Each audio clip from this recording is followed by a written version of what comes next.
Зеленая крыса Red Fink выглядит как провал персонажного дизайна. Но именно он стал одной из главных икон американской кастом-культуры.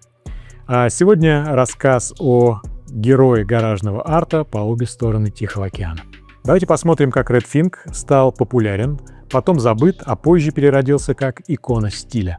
Послевоенные США в массовой культуре — это такой приторный мир одинаковых загородных домиков и розовой сахарной ваты. Но в это же время зарождается параллельная культура. На западном побережье ветераны войны и подростки модифицируют в своих гаражах автомобили, режут крыши, опускают подвеску, красят в нестандартные цвета, ставят мощные двигатели. Возрождается хот-род культура 30-х и появляется абсолютно новая автомобильная кастом-культура. Вокруг этого движения формируется совершенно особенный графический и визуальный язык. Его авторы, такие как Вон Дач, популяризатор пинстрайпинга, таким, каким мы его знаем сейчас, Роберт Уильямс, художник, а позже один из основателей лоу-броу арта, о котором мы говорили в видео о 10 стилях дизайнерских игрушек, а также хот-род журналы, такие как Hot Rod Magazine, CarCraft, печатают статьи, и фото и тематическую рекламу. Эд Big Daddy Род — художник, механик и кастомайзер, один из центральных фигур этой сцены.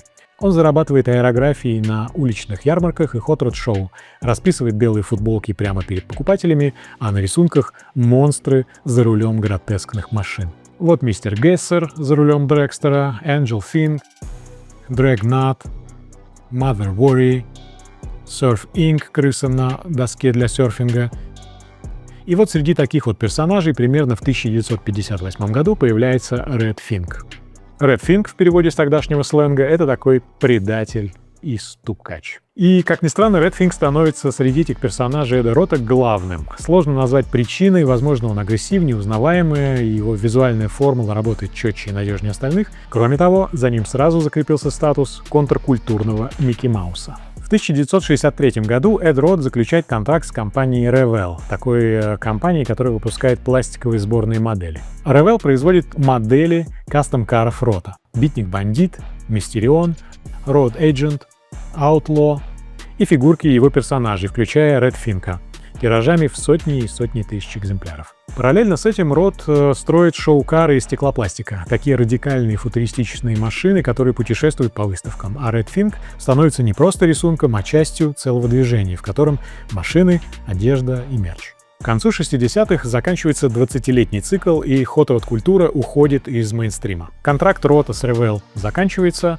массовое производство фигурок останавливается, и Рот переключается на другие проекты, продолжая строить машины, и пару десятилетий, с 70-е и 80-е, Red Fink проводит спячки и теряет медийное присутствие. Но вот с 70-х годов японская кастом-культура существует параллельно американской, и компания Moon Eyes становится культовым центром японской кастомной культуры.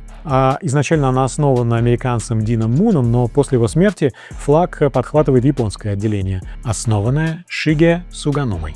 И вот 2 апреля 1989 года Эд Рот приезжает в Токио на 3-й Moon Eyes Street Car Nationals. Там он благословляет японское кастом-движение и передает забытого, но культового персонажа молодому художнику пинстрайпа Хиро Ишии. И так начинается лицензированная локализация Red Fink в Японии. В 1992 году Moon Eyes организует Yokohama Hot Rod Custom Show, выставку, которая становится главным событием азиатской хот-род сцены, а Red Fink становится одним из неофициальных талисманов этого шоу. Таким образом, через укоренение персонажа в стране восходящего солнца на персонажа обращает внимание японская индустрия виниловых игрушек. Студии, специализирующиеся на софуби, таком мягком виниле, о котором мы еще поговорим, начинается выпуск фигурок Red Fink. Такие компании, как Secret Base, одна из первых студий, сделавших лимитированные раскраски, например, X-Ray Standing Red Fink, специально для Yokohama Custom Show, Medicom Toy, выпустивший Burberry Red Fink, релиз 2022 и 2023 годов, а далее совершенно разные релизы в разных масштабах, а также Black Book Toy, которые начали производить его как графику в 2011 году, а затем перешли в софуби и ограниченные дропы с 19 по 21 год, а также Rockin' Jelly Bean, постер-арт и мерч через официальный магазин Эростика, ну а также прочие производители. Итак, почему же Red Fink прижился в Японии? Мое мнение таково. Во-первых, японская кастом-культура строится на тех же принципах, что и американская. Ручная работа, внимание к деталям, уважение к мастерству, аэрография, пинстрайпинг, кастомизация — это все воспринимается как форма ремесла, и Red Fink органично был перенесен на подготовленную почву. Во-вторых, это японская культура коллекционирования. Лимитированные релизы, вариативные раскраски, серийность Red Fink — это идеально ложилось на японскую модель потребления игрушек и арт-объектов. В-третьих, Red Fink визуально близок к японской эстетике гротескных монстров. Его уродство читается не как дизайнерская неудача, а как такой особый стиль. Результат таков, что к концу 90-х, началу 2000-х Red Fink в Японии становится более популярным, чем в США. Японские релизы начинают влиять на американский рынок. Коллекционеры импортируют крысеныша обратно, и новое поколение узнает персонажа через японские фигурки и культурный мерч. Итак, Red Fink — это точка, где встречаются несколько культурных линий. Во-первых, это custom culture, он ее символ и икона. Во-вторых, lowbrow и поп-сюрреализм. Его визуальная ДНК видна в работах художников от истоков этого движения до современных постермейкеров. В-третьих, игрушка как арт-объект, от винтажных моделей Revell до современных бербриков. И в-четвертых, это антикорпоративная эстетика, уродство как знак подлинности, отказ от красивого в пользу честного. Вот такой вот персонаж, который пережил своего создателя, пересек океан и остался актуальным через 60 лет после своего появления. Это был 9-й выпуск программы «Урожай». Меня зовут Сергей Сафонов, и мы увидимся в следующих сериях, где я расскажу о других экземплярах своей коллекции, а также о людях и компаниях, которые их создали.